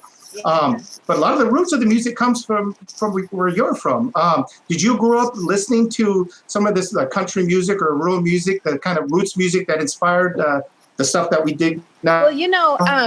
Well, the first music that I was around that much was a cappella church singing, congregational singing. Mm-hmm. We didn't have a choir or anything, but we sang in 4-part harmony all the time. And then my family, we grew up more in early blues, like country blues was sort of our style. And does that figure into the music that you do now? Yes, it does a lot. And getting into the town hall party theme of this episode, when we did the Larry Collins show, the tribute to Lori Collins that Amber was talking about a couple of years ago, I had to come up with a song that was more along those lines. And so when I was shopping for songs, I found that Patsy Cline had several songs that were very bluesy to my ears. And so I've been exploring her songs and working them into a couple of I've heard you sing that sort of stuff, and boy, you really do really well with that sort of material. Oh, well, thank you. It felt really comfortable. It was, and the people really responded to it. So it was opened up some doors for me. Amber, actually with both of you, we've both been in the same room watching some of those original artists, like, Lori Collins. And I remember, Abbi, you and I were front and center, right in front of the stage watching Wanda Jackson, and just your face was glowing. Maybe we can show a little clip of Wanda right now.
And that was the fabulous Wanda Jackson on the Town Hall Party with Pick Me Up on Your Way Down. Amber, it's been great to have you on here. Thank you for taking a little time out to share your voice and just your experience in music with us here. We're going to take you out with a little clip. What do we have lined up here, Amber? Do you know? We're going to play some more of the 2016 Rockabilly Rave over in England. I'm super excited to show you guys a little bit more of some of the variety of songs that Amber Foxx does. And I believe that was the year me and you performed too, perhaps. Yes, I did do a song with you that year. So I'm excited to show everybody this. All right, let's see what we got. I hope you'll think I love the boy, so tell me what I do. And I love you strong, I'll love you long, I'll be the same for you. Just say you love me all the time, and I'll be true. You say, okay, dog, it's a deal. It's a deal. Okay, honey, it's a real. It's for you. You got that certain love. If you hug me, marry me, I'd be a happy parent. But I'll jump and sing when church bells ring. My heart will be the world. With fire, diamonds, sparkle bright, and lots of love. Okay, honey, it's a deal. It's a deal. Okay, honey, it's for real. It's for real. We got that certain love.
anything you have coming up, or anything, any new records in the pipeline? Unfortunately, 2 weeks ago we were supposed to record. It was all planned out. We're going to do a bunch of stuff with Mr. Sugarball Sprague, who's now moving to New York. But unfortunately, due to the COVID virus, we had to cancel that. So to be continued. It's going to happen. Super excited. So hold out. Well, I'll be looking forward to that. Thank you for joining us, Amber. Now let's check in with Abbi Girl. Oh, thank you, Amber. Abbi, I'd like to ask you any new projects, anything you might be available so people can hear your music? Well, our debut album of 13 songs called Calling Me Home will be coming out within the next couple of months. So that's something to look forward to. Stay tuned. We've worked really hard on it, as well as David Irish producing everything at Pot of Gold Studios. So, well, that's something to look forward to. Yeah, we'll keep our eyes and ears open for that. Thank you so much for having me. This is Georgia Slop, my current band, Abbi Girl and the Real Deal, doing the Georgia Slop by Jimmy McCracklin.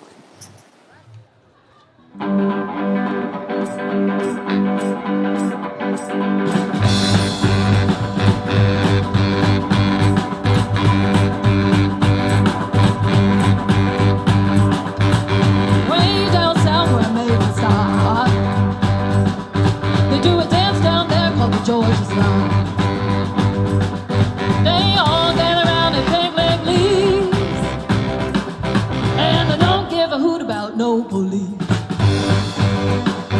Down in Big Leg Lee's where I'm talking about, where they knock down, kick and drag them out. Oh, they get paid on Friday when the work's all done, and they all do it up until Monday come. When they do the slot, they turn those hands and move their feet like a chicken when it's scratching in the sand. Shuffle your feet and spin like a top. Shake, shake, shake the Georgia Slop. Oh, look out, baby.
Georgia Slop. Down at Big Leg Lee's where I'm talking about, where they knock down, kick and drag them out. Oh, do it, baby. Do it, baby. Do it, baby. Oh, do it, baby. Do it right. Do it right. Come on, baby.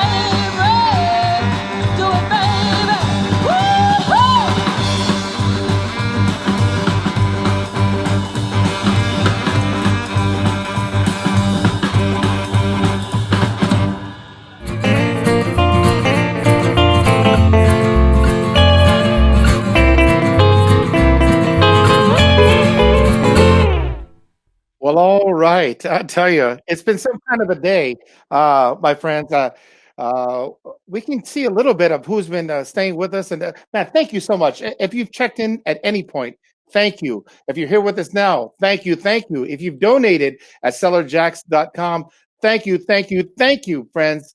I think it was an enjoyable evening, a learning experience. Thanks to all of our guests. If you enjoyed this at all, even just one iota, please think about checking into that website, stellarjacks.com. Maybe a little donation would be much appreciated. Once again, we thank our high rollers. We're looking forward to next week's show, where we will be focusing in on Sun Records with our pal Eddie Clendening hosting the show.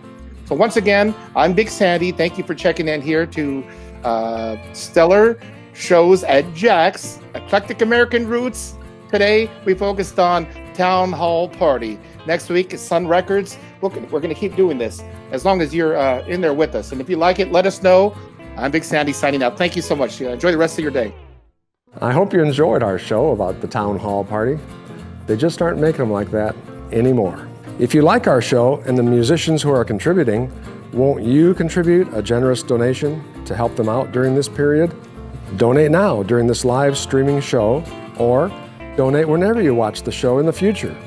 We promise the money will get to these artists, who really have no other real skills, other than being roadies, sound techs, and merchandise sellers, and there ain't a lot of that happening anywhere for quite some time.